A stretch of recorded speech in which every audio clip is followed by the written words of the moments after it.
याचा विचार करताना देशमुख साहेब, मला असं वाटतं की फार मागे जाण्याची आवश्यकता नाही. पेशवाईच्या काळापासून ब्राह्मणांची स्थिती काय होती त्याचाच विचार जरी आपण केला किंवा करू शकलो तरी ब्राह्मणांची कालची स्थिती काय होती त्याचा अंदाज आपल्याला घेता येईल. जवळपास सर्वच क्षेत्रामध्ये ब्राह्मण समाज हा आघाडीवर होता. तुम्ही कोणतेही क्षेत्र घ्या, पेशव्यांच्या काळात तर ब्राह्मण हे राज्यकर्ते आहेत, दे वर रूलर्स. आणि मग त्यामुळे प्रशासनात मोठमोठ्या पदांवर ते होते, सैन्यात होते. आमचे मेहेंदळे, अप्पा बळवंत मेहेंदळे हे पेशव्यांचे सरसेनापती होते. आमच्या बायकोला मी नेहमी सांगतो की अगं ते मेहेंदळे तुला माहीत नाही, तुझं लग्न झालं ज्या मेहेंदळे घराण्यामध्ये त्यातले ते अप्पा बळवंत मेहेंदळे हे सरसेनापती होते, ते पानपतावर गेले, युद्ध खेळले. तर आमची बायको म्हणते हो पण तुम्हाला अर्धाच इतिहास माहीत दिसतोय.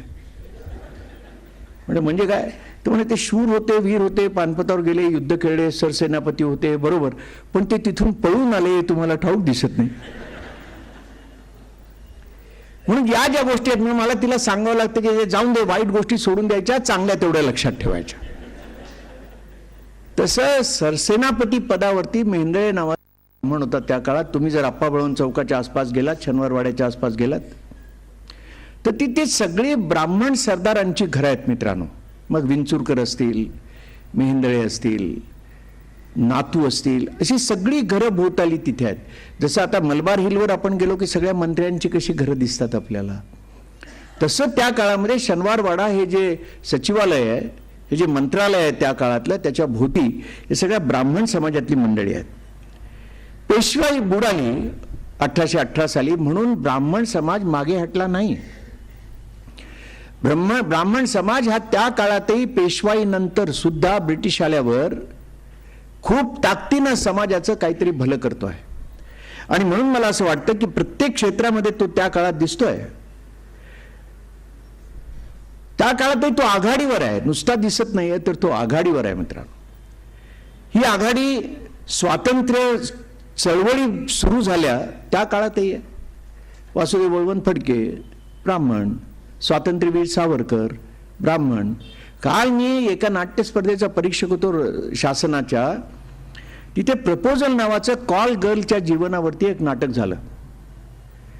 त्यात त्या बाईचं गिराईक म्हणून जो जाणार आहे तो सांगतो की मी असलं काही करणार नाही कारण माझ्या मनावरती भावे नावाच्या मास्तरांनी संस्कार केला आहे. हा भावे कोण आहे? हा भावे त्याच विनोबा भाव्यांच्या पैकी कोणीतरी आहे ना. साने गुरुजींनी जेव्हा विठ्ठलाच्या मंदिरामध्ये हरिजनांना प्रवेश द्यावा म्हणून सांगितलं तेव्हा त्यांनी गाणं केलं आणि ते घरोघरी जाऊन म्हटलं. ते गाणं या स्वरूपाचं आहे की घ्या रे घ्या रे हरिजन घरात घ्या रे. मग आमच्या नामदेव ढसाळांना हे का नाही सुचत? आमच्या नारायण सुर्व्यानं हे का नाही सुचलं? दया पवारनं का नाही सुचलं? माझं म्हणणं इतकंच की गरीब विचारा माधुकरी जन्मतयाला दुःख भरी ही कविता त्यांच्या वाचनात नाही आली.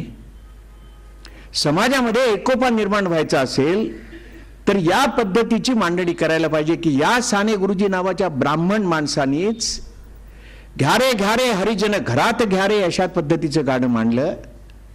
किंवा माडगुळकरांचं गाणं माझ्याच पुस्तकामध्ये मी मांडलं आहे. ते लिहितात की दगडाच्या देवा दह्याच्या घागरी, दगडाच्या देवा दह्याच्या घागरी, अस्पृश्या घरी ताक नाही. ही कणा माडगुळकरांनाच का यावी हो? ते पुढे असे लिहितात की पाळी व पोपट गोड फळे त्याला आणि अस्पृश्या कदान्न का. असं इतर कोणी म्हटलं मला सांगा? जुने जाऊ द्या मरणा लागून जाळून किंवा पुरून टाका असं लिहिणारा केशवसूत हा दामले, तो ब्राह्मणच आहे.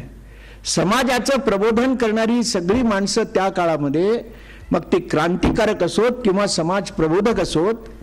तुम्ही उंच माझा झोका ही जर सिरियल पाहत असाल तर महादेव गोविंद रानडे यांनी आपल्या घरी आणि समाजामध्ये त्या काळातल्या वाईट रूढी वाईट परंपरा यांच्या निर्मूलनासाठी अत्यंत प्रामाणिक प्रयत्न केलेले आहेत मित्रांनो. हे सांगण्याची आवश्यकता आहे. आम्ही ते सांगत नाही, कारण त्यांनी वोट बँकेचा प्रॉब्लेम होतो, त्यांनी मतांचा प्रॉब्लेम होतो, आणि म्हणून आपण त्या बाबतीत काही बोलत नाही. आपण म्हणजे राजकीय नेते खास करून बोलत नाहीत, किंवा भांडणं लावून देतात. रामदास आठवले यांच्यासारखा एक मोठा नेता टीव्हीच्या स्क्रीनवर येतो आणि सांगतो की ब्राह्मणांच्या बायकांशी लग्न केलं पाहिजे कारण त्या चांगल्या असतात. म्हणजे काय? आणि आम्ही त्याचा कधी निषेध करत नाही, आम्ही त्याच्याबद्दल अवाक्षर काढत नाही. अलीकडे एक जाहिरात येते, महिलांना मला सुचवावं असं वाटतं. मला मगाशी फार आनंद वाटला की तुम्ही अनाऊन्स केल्यानंतर एक महिला पहिल्यांदा उठल्या आणि त्या म्हणाल्या त्या वेबसाईटचं नाव सांगा. इतकी त्यांच्यात जागरूकता आहे. तर मग जेव्हा असं म्हटलं जातं की टेस्ट में बेस्ट मम्मी और एव्हरेस्ट, कसली टेस्ट? मम्मीची कसली आली आहे टेस्ट? आणि ते पोर म्हणतं 8 वर्षाचं. कुठे कोणी निषेध केला त्याचा? तसं ब्राह्मणांच्या वरती होणारा जो अन्याय आहे त्याच्याबद्दल कोणी काही बोलताना मला दिसत नाही कधी. नुसतं मागे वळा. कोणी म्हणाला का रे शेंडीवाल्या, का रे अमक्या, का रे भटा, तर नुसतं मागे वळा आणि म्हणा का रे काय काय प्रॉब्लेम काय तुझा? तुला नीट बोलता येत नाही, तुला शिकवलं नाही. आजच्या उपमुख्यमंत्र्यांना तसं विचारावं असं वाटतं की तुम्हाला नीट काय शिकवलं नाही, पण त्यांच्यावर संस्कारच नाही ना. त्यांच्यावर संस्कार नाही हे दिसत आहे त्यांच्या बोलण्यातनं, त्यांच्या वागण्यातनं, त्यांच्या अरेरावीतनं, त्यांच्या टगेगिरीतनं. तेच ते म्हणतात की मी या पद्धतीनंच वागलो म्हणून. आणि म्हणून मला असं वाटतं की त्या काळात अत्यंत उच्चपदी असलेला हा ब्राह्मण समाज सशस्त्र क्रांती करण्याच्या गोष्टी करत होता. आज वासुदेव बळवंत फडक्यांचंही संदर्भ उंच माझा झोकामध्ये आहेच. त्यामुळे मला असं वाटतं की या सगळ्याचा विचार केला तर समाज प्रबोधनाच्या बाबतीतही जी मंडळी आघाडीवर आहेत त्यात बाळशास्त्री जांभेकर यांनी दर्पण नावाचं वृत्तपत्र काढलं. हे बाळशास्त्री जांभेकर नावाचे गृहस्थ पोंभुर्ले या ठिकाणी राजापूर जिथे गंगा निर्माण होते, गंगा उत्पन्न होते, त्या तालुक्यामध्ये राहणारे सिंधुदुर्ग जिल्ह्यातले हे गृहस्थ मुंबईपासून 400 किलोमीटर लांब राहतात, मुंबईला येतात, कसं तरी आपला उदरनिर्वाह भागवतात आणि त्यांच्या त्या दर्पणमधून समाज प्रबोधनाचंच काम करतात. हे त्यांच्या पोटात कुठेतरी आग झाल्याशिवाय झालेलं नाही हो. समाजाचं मी भलं करतो असं म्हणायचं आणि दर दिवशी एक घोटाळा करायचा अशी राजकीय सत्ता त्यांनी वावरली नाही. आणि म्हणून मला असं वाटतं की बाळशास्त्री जांभेकरांच्या घरी जायला जर तुम्ही निघालात आज तर मित्रांनो दुर्दैवाचा भाग 2-2.5 किलोमीटर पायी जावं लागतं. हा हिंदुस्थानातला सर्वात मोठा किंवा first communicator of communication science, त्या माणसाची ही अवस्था आहे. का? तो ब्राह्मण आहे म्हणून? का नाही त्याच्याबद्दल तुम्ही काही चांगलं करत? आणि म्हणून मला असं वाटतं की विष्णुशास्त्री चिपळूणकर असतील, काळकर्ते शिवराम महादेव परांजपे असतील, भाषाकार भालाकार भोपटकर असतील, गोपाळ गणेश आगरकर असतील, एक धोतर हा माणूस रोज रात्री धुतो आणि सकाळी ते वाळल्यानंतर नेसतो असा हा गोपाळ गणेश आगरकर फर्ग्युसन कॉलेज चालवतो त्या काळामध्ये. हे आम्ही नाही सांगणार. सावरकर एवढे मोठे वाङ्मयकार, जे उत्तम कथाकार आहेत, जे उत्तम कादंबरीकार आहेत, त्यांचं एकही धडा हा गेले कित्येक वर्षामध्ये आपल्या टेक्स्टबुकामध्ये नाही. सावरकर हे स्वातंत्र्योत्तर 19 वर्ष जगलेत मित्रांनो. 47 साली हा देश स्वतंत्र झाला आणि 1966 साली सावरकर गेलेले आहेत. या 19 वर्षात सावरकरांना, या नतद्रष्ट सरकारला असं वाटलं नाही कधी की त्यांना एक निदान नगरसेवक तरी करूया. त्यांना काय वाटलं हा भाग वेगळा, पण यांनी कधी त्यांना ऑफर नाही दिलेली. सावरकरांचं माझं आता नवीन पुस्तक येतं ज्याच्यामध्ये सावरकर प्रतिमा आणि वास्तव असा विषय आहे. तर असे अनेक संदर्भ दिसतात. सावरकरांच्या भगूर या गावी मी गेलो. तिथल्या बाई, त्यांची कोणीतरी नातेवाईक बाई, तिथे पद्धती की भगूरला भाषण ज्याचं असतं त्याला व्याख्यानानं सगळ्या गावात आधी फिरवतात. त्या मिरवणुकीमध्ये ज्या स्वातंत्र्य देवतेपुढे सावरकरांनी शपथ घेतली म्हणून सांगतात ती देवता ठेवलेली असते आणि ती मिरवणूक त्यांच्या घरी परत येते. ती घरी परत आली की ती देवी त्या पुन्हा देवघरात ठेवतात आणि भाषण होतं. त्या आलेल्या बाई त्या दिवशी असं म्हणाल्या की आता ही देवी आमच्या घरात परत आणून ठेवू नका. आम्ही सावरकर बॅरिस्टर व्हावेत, त्यांना 4 पैसे मिळावेत, आमच्या घराचं काहीतरी भलं व्हावं म्हणून त्यांना इंग्लंडला पाठवलं. पण काय झालं प्रत्यक्षात? आमच्या घरावरून नांगर फिरवण्याचं बाकी राहिलं. ही जर भूमिका असेल तर पुन्हा स्वातंत्र्यवीर सावरकर निर्माण होणं शक्य होईल. आता प्रत्येक तरुणाला त्याच्यापुढे जो आदर्श आहे तो हाच की मला इंजिनियर व्हायचं आहे, मला सॉफ्टवेअर इंजिनियर व्हायचं आहे, मला कॉम्प्युटर्समध्ये जायचं आहे, मला अमेरिकेला जायचं आहे, मला डॉक्टर व्हायचं आहे. त्याचं कारण त्यांनी पाहिलं, जी त्याग करणारी मंडळी या देशामध्ये आपण पाहिली, आपल्या पिढीनं पाहिली, त्या सगळ्यांच्या त्यागाबद्दल काडीचीही कदर सरकारला किंवा समाजालाही नाही. परवा पुण्याला सावरकर स्मारक आहे, तिथे काही लोक उभे राहिलेले दिसले. मला फार आनंद वाटला की सावरकरांच्या स्मारकाचं दर्शन घ्यायला कोणीतरी आलाय. मोठा आनंद व्यक्त केला मी. आणि त्या ग्रस्तानं विचारलं, म्हटलं तुम्ही सावरकरांचं स्मारकाचं दर्शन घ्यायला आलाय का? ते निर्लज्जपणे म्हणाले, नाही नाही, सावरकरांचं स्मारक इथे आहे, आम्हाला माहीतच नाही. खरं म्हणजे इथे पलीकडे आम्हाला अल्का टॉकीजमध्ये एक सिनेमा पाहायला जायचं आहे, वाटेत पाऊस पडतोय, तो थांबेपर्यंत आम्ही इथे थांबलेलो आहोत. फर्ग्युसन कॉलेजमध्ये सावरकरांचीच एक स्मृती खोली ठेवलेली आहे.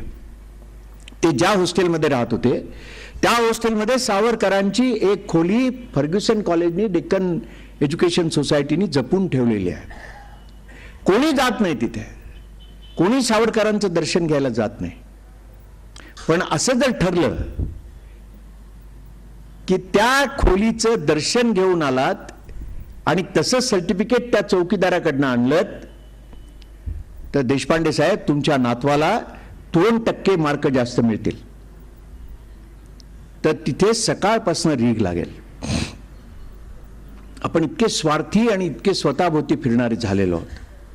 आणि म्हणून मला या मंडळींच्या बद्दलचं जसं वाटतं तसं जी माणसं, धोंडो केशव कर्वेंना एकदा भारतरत्न दिलं, झालं, संपलं जवळजवळ सगळं. पण त्यांनी केलेला त्याग, त्यांना काय म्हणायचं त्या काळामध्ये, बाया ठेवणारा माणूस, विधवा विवाहाचा पुरस्कर्ता हा माणूस सर्व झेलून पुढे गेलेला आहे.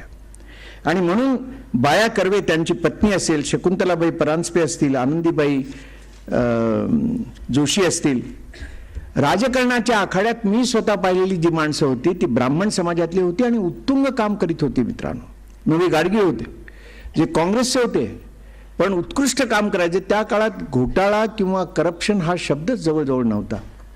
प्र.के. अत्रे होते, एस.एम. जोशी होते, नाग गोरे होते, जयंतराव टिळक होते, जगन्नाथराव जोशी होते, रामभाऊ म्हाळगी होते, विठ्ठलराव गाडगे होते, वसंतराव साठे होते, मनोहरपंत जोशी होते. कितीतरी माणसं होती.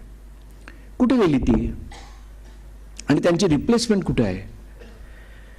मग शिक्षण, वकिली, वैद्यकीय व्यवसाय, शेती, खोती, संशोधन इतकंच काय, पण सांस्कृतिक क्षेत्रामध्ये सुद्धा अनेक मान्यवर काम करीत होते. त्याच कुठे आहेत? रंगभूमीवरती वावरणारा बालगंधर्व नावाचा कलावंत हा ब्राह्मण होता. राजहंस हे त्यांचं नाव. गणपतराव बोडस होते, नानासाहेब फाटक होते, कृष्णाजी प्रभाकर खाडीलकर होते, गोविंद बल्लाळ देवल होते, मामा वरेरकर होते, प्राध्यापक वसंत कानेटकर होते, विद्याधर गोखले होते, पुरुषोत्तम दारवेकर होते, बालबा केळकर होते, श्रीराम लागू होते, दत्ता भट होते. अशी कितीतरी माणसं होती. ही सगळी माणसं आज मितीला कुठे गेली? तीच माणसं आज कुठे वावरताना दिसत नाहीत. एखादा मोहन जोशी दिसतो, पण त्याच्या पलीकडे आपल्याबरोबर आता कॉम्पिटिशन वाढली आहे याची जाणीव आपण करून घ्यायला पाहिजे. व्यापार आणि उदीम या क्षेत्रामध्ये किर्लोस्कर होते, गाडगे होते, दाते, वैद्य, पेंढारकर, अत्तरवाले, केळकर होते, दांडेकर होते, चितळे होते, कितीतरी माणसं होते. आणि म्हणून मला असं सांगावंसं वाटतं की उद्याचा जो ब्राह्मण आहे, हे कालचे सगळे ब्राह्मण होते, उद्याचा जो ब्राह्मण आहे तो निर्णय प्रक्रियेत असणार नाही. Let me repeat my statement with full responsibility. तो निर्णय प्रक्रियेत असणार नाही, तो दिसत नाही. कारण निर्णय प्रक्रियेत आता कोण असतं? IAS मधली मंडळी असतात.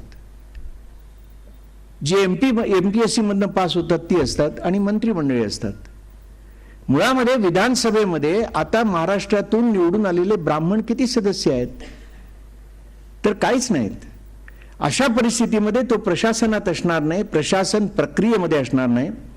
शिक्षण, वकिली, डॉक्टर कोंडीत सापडलेली दिसतात.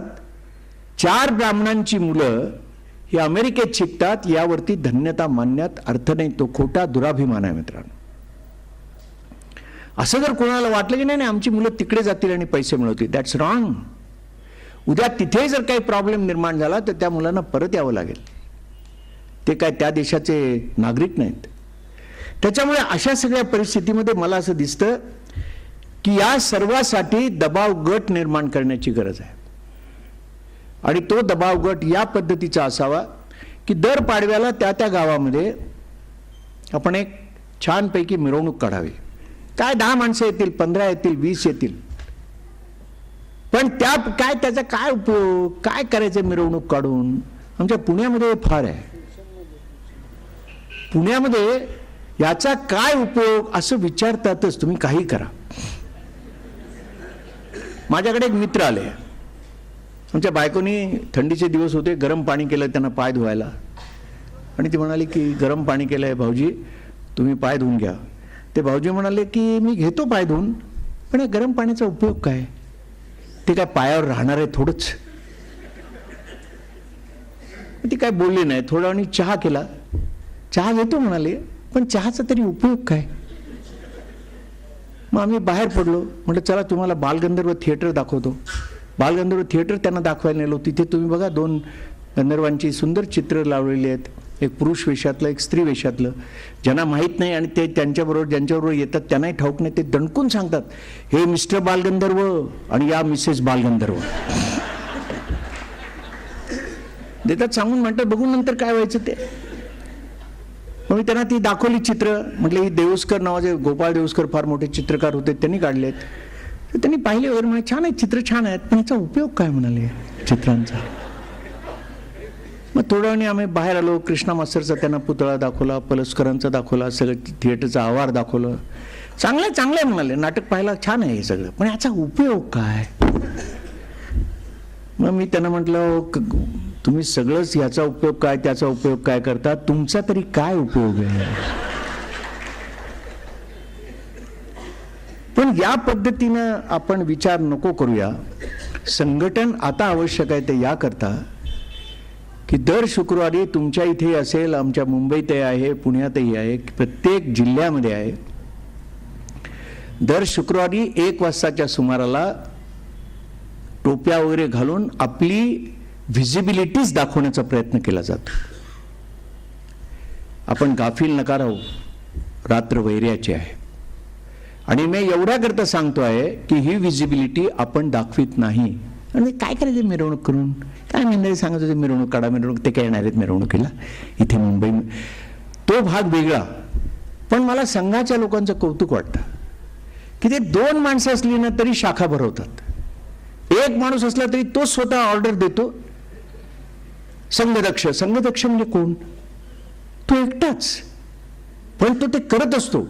ती जी निष्ठा आहे ना ती काही काळ आपण ठेवण्याची गरज आहे मित्रांनो.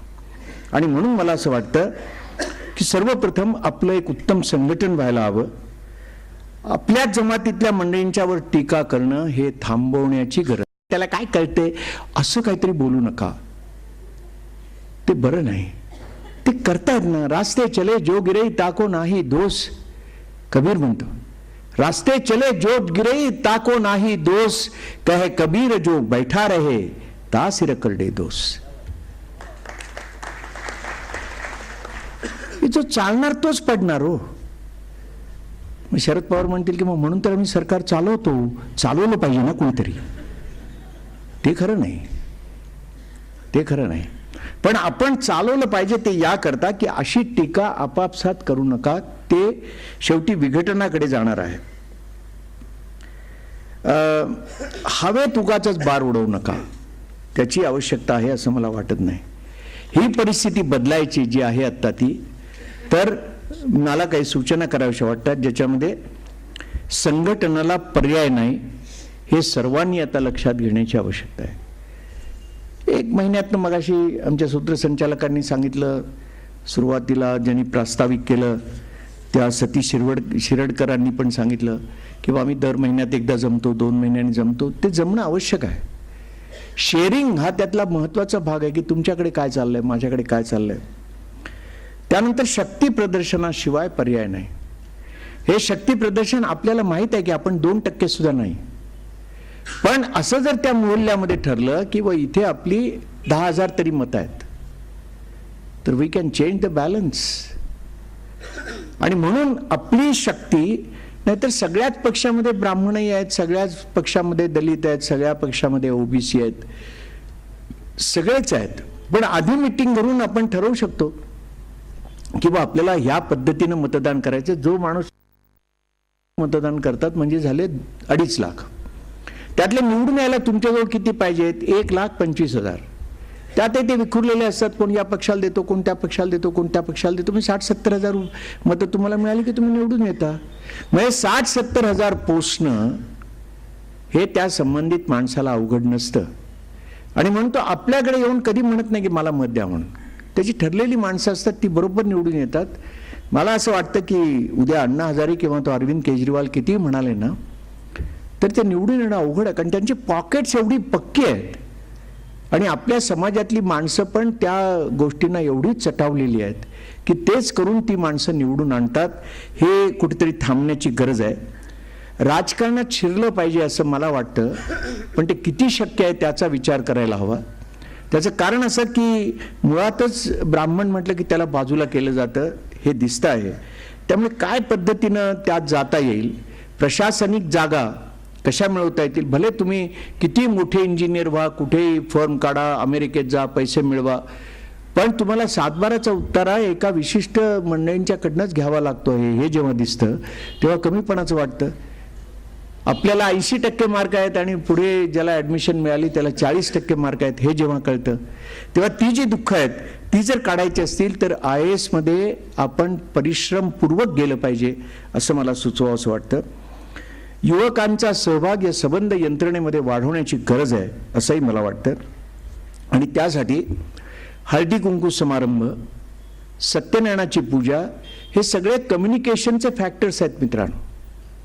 आता हे भिशी आणि टिशी आणि काय ते निघालं, 1,000-2,000 रुपये खर्च झाल्याशिवाय समारंभ होत नाही, तशी परिस्थिती नाही.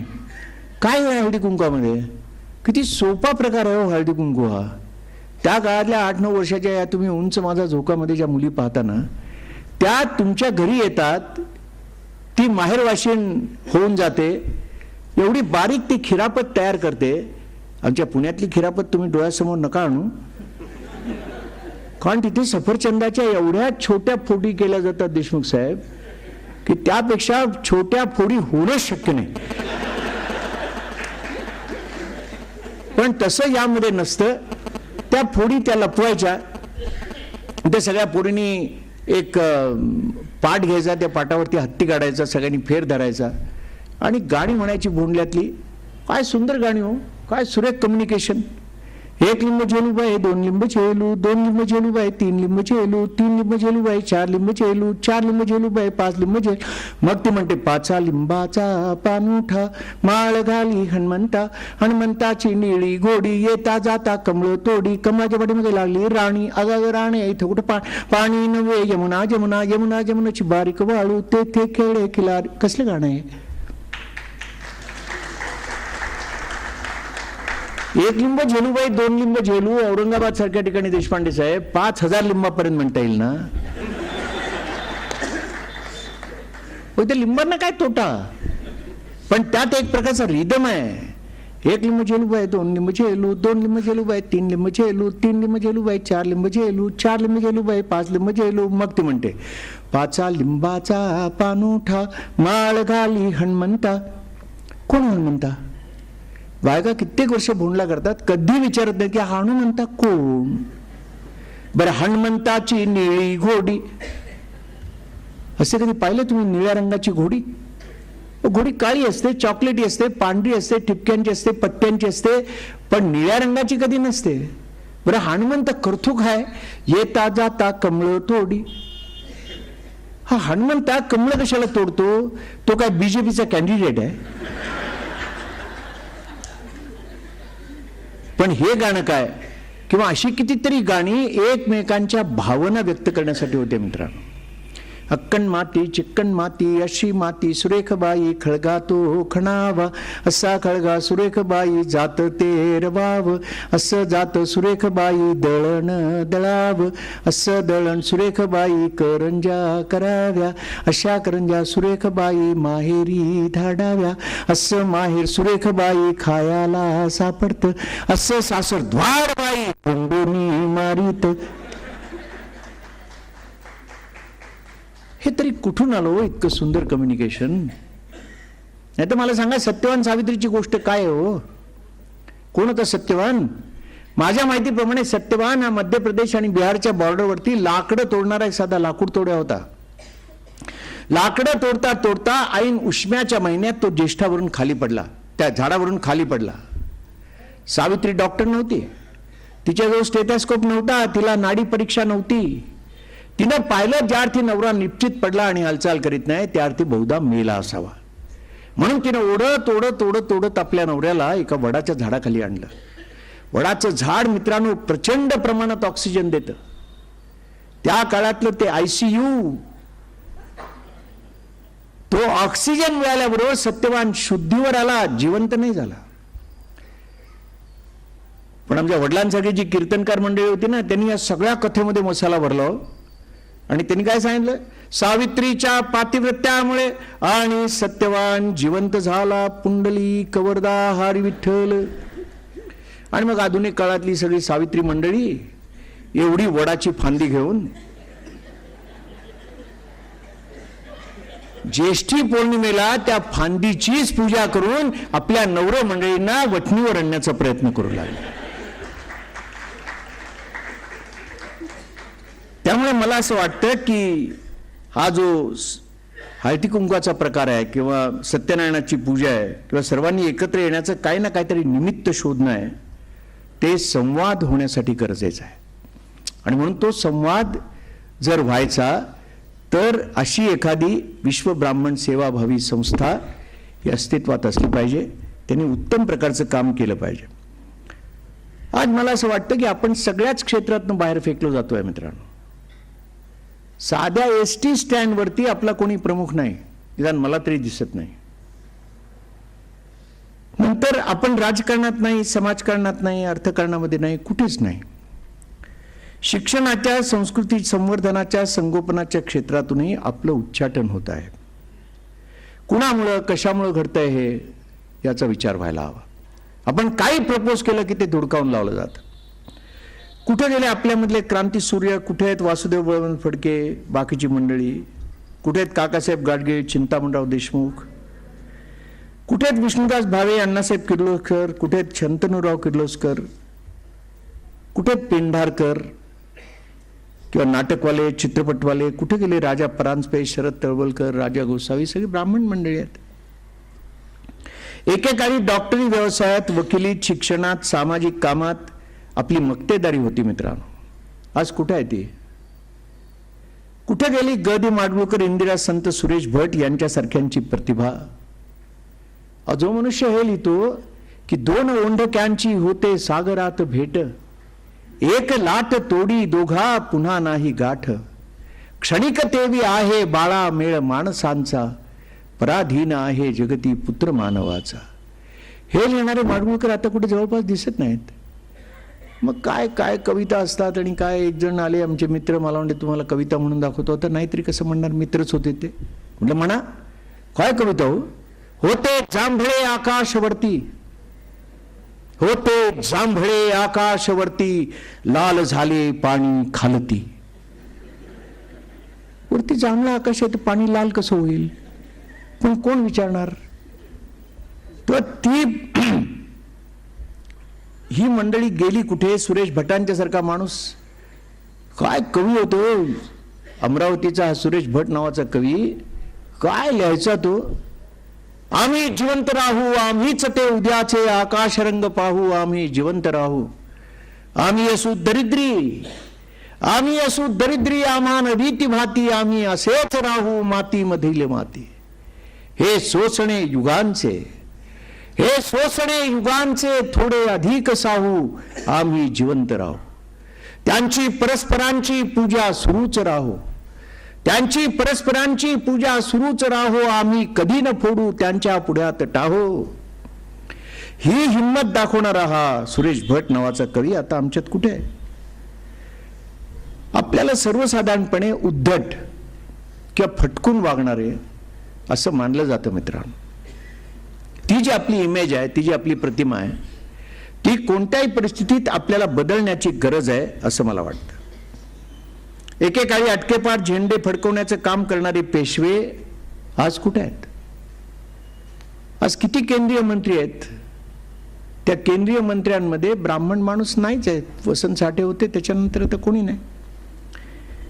जे काही बिघडलंय असं वाटतं त्यात बहुजन समाज शिकतो आहे, तो आपल्या बरोबर येण्याचा प्रयत्न करतो आहे. याकडे आपण कधी लक्ष दिले? ते देण्याची आवश्यकता आहे असं मला वाटतं. ज्यांना आपण शिकवलं तेच आता आपल्या डोक्यावर येऊन बसतायत. याचा विचार करून आपण काळाची पावलं ओळखायला हवीत. उदाहरणार्थ मगाशी मी तुम्हाला भाव्यांचं उदाहरण सांगितलं. अजूनही प्रतापराव पवार नावाचे सकाळचे मॅनेजिंग डायरेक्टर हे त्यांच्या पाऊल वाट नावाच्या पुस्तकामध्ये लिहितात की माझ्या आईने मला सातत्याने एक गोष्ट सांगितली की पलीकडे ब्राह्मण आळी आहे, त्या ब्राह्मण आळीमध्ये तू खेळायला जा. हे तुझे मित्र ठीक आहेत, पण त्यांच्यात खेळ म्हणजे तुझ्या वाणीवरती उत्तम संस्कार होईल. हे त्यांनी मानलंय. पण प्रत्यक्ष वेळ आल्यानंतर अनेक ब्राह्मण संपादकांनाच त्यांनी घरी पाठवलेलं आहे. हेही खरं आहे. या देशाच्या संसदीय लोकशाही प्रणालीत निवडणुका हा एकमेव मार्ग आहे ज्याच्यावरती आपली सर्वांची श्रद्धा आहे मित्रांनो. पण त्या मतांची गणितं जर आपण अस्तित्वामध्ये पाहिली किंवा प्रत्यक्षात बघितली तर ती आपण जिंकणं शक्य नाही. हे कळत असून आपण प्रशासन व्यवस्थेमध्ये आत कसं जाता येईल त्याचा विचार केला पाहिजे. आपण एक बुद्धिमंत आहोत, हा थोडासा टेंभा आपल्यामध्ये आहे की काय, तो घालवता येईल का त्याचा विचार केला पाहिजे. पण त्याबरोबर का रे भटा असं जर कोणी म्हटलं तर त्याला त्याच ठिकाणी त्याच भाषेमध्ये उत्तर देण्याची आवश्यकता आहे असं मला वाटतं. ब्राह्मण नाही हिंदूही नाही नमी एक पंथाचा, तेच पतित की जे आखडिती प्रदेश साकल्याचा. कादाड असे माझी भूक चतकोराने मला न सुख, कुपातील मी नचमंडूक मळ्यास माझ्या कुंपण पडणे अगदीन मला साहे. कोण मला वठणीला आणू शकतो ते मी पाहे. असं सांगणारे केशवसूत असतील किंवा विश्वाची कल्पना मांडणारे, विश्वबंधुत्वाची कल्पना मांडणारे ज्ञानेश्वर असतील, दोघेही ब्राह्मण आहेत. अटल बिहारी वाजपेयी कोण आहेत हो? अटल बिहारी वाजपेयी आपल्या कवितेमध्ये लिहितात, जेव्हा ते पंतप्रधान झाले तेव्हा कारगिलचं वॉर झालं, असे हात उंच करून बोलायचे बघा. हम बताना चाहते हैं आपको, क्या देना चाहते हैं प्रधानमंत्री को, श्रीमती गांधी को, नेहरू पुत्री को. अब कांटे की लड़ाई होगी, आर पार की लड़ाई होगी. काय नाही झालं, आर नाही पार नाही काटे की नाही, काय नाही. पण मी लढाई का नाही करत याचं उत्तर त्यांनी आपल्या एका कवितेमध्ये दिलं मित्रांनो. तर त्याच्यापूर्वी असे हात उंच करून बोलायचे ते विरोधी पक्ष नेता असताना. पण पंतप्रधान झाले आणि त्यांनी जे असे हात बांधले ना ते परत सोडलेच नाही तो. कारण समजा असा हात उचलायला गेले तर इकडे ममता उभी, तिकडे समता उभी, समोर जयललिता उभी. कुणाला धक्का बिक्का लागला कोण कटकट करणार?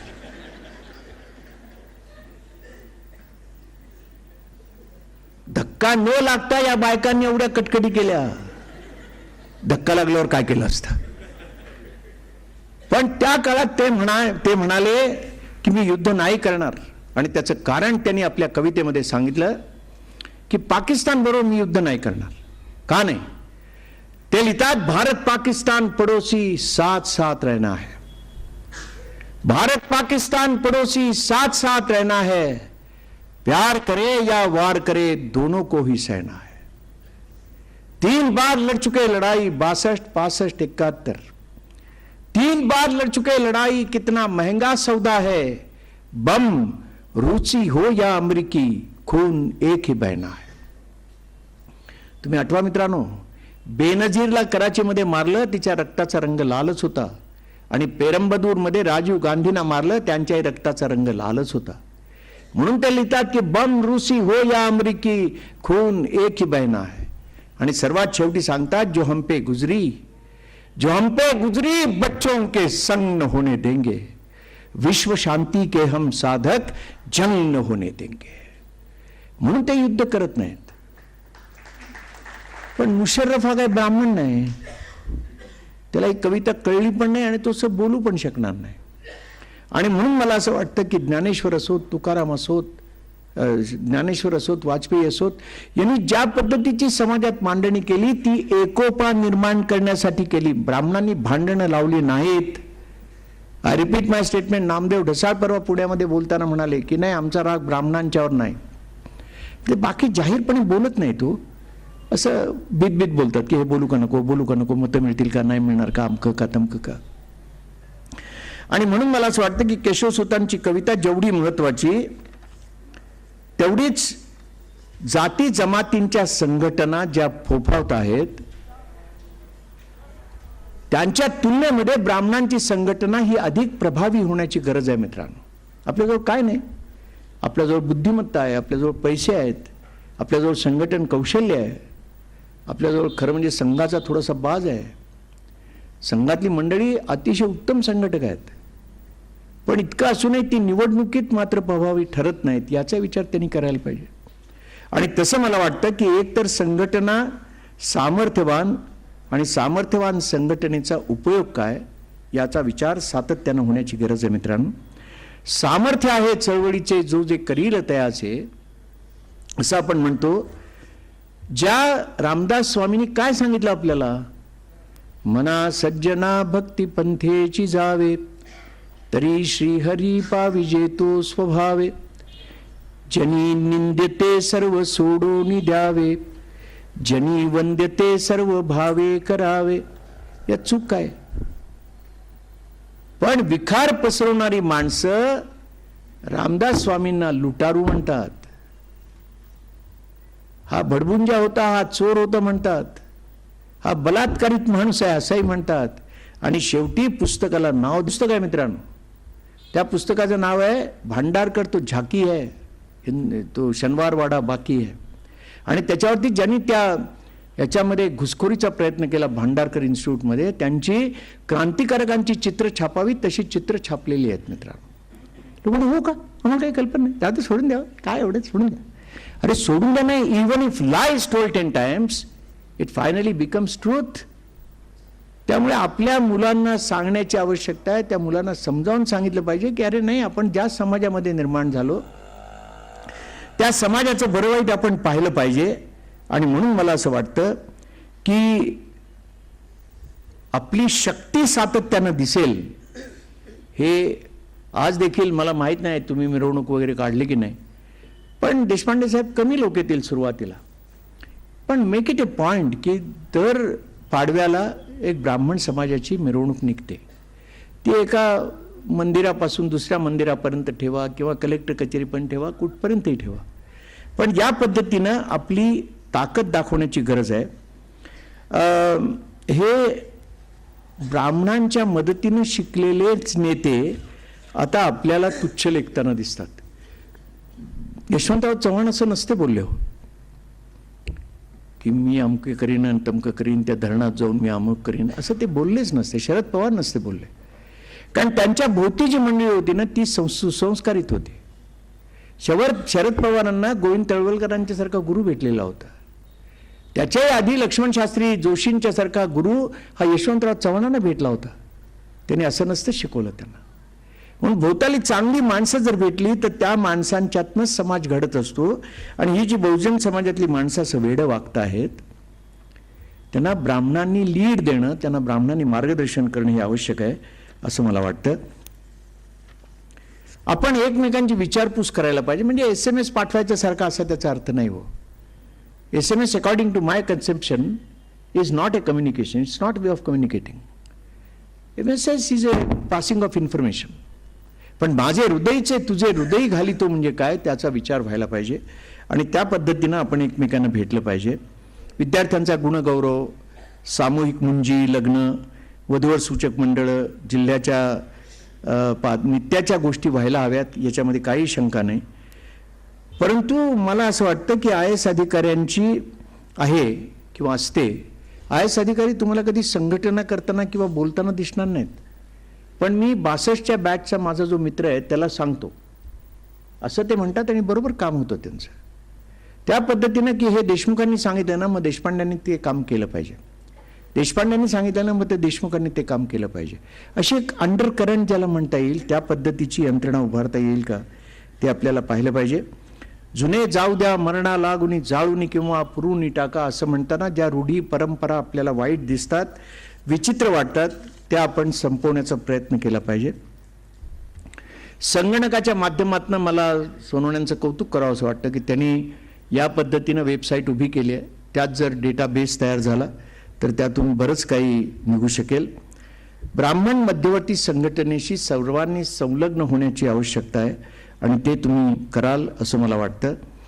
एखादं मुखपत्र सुरू करता येईल का त्याचाही विचार करा. आत्ता आहे की नाही मला माहीत नाही, पण निदान एखाद्या मुलाची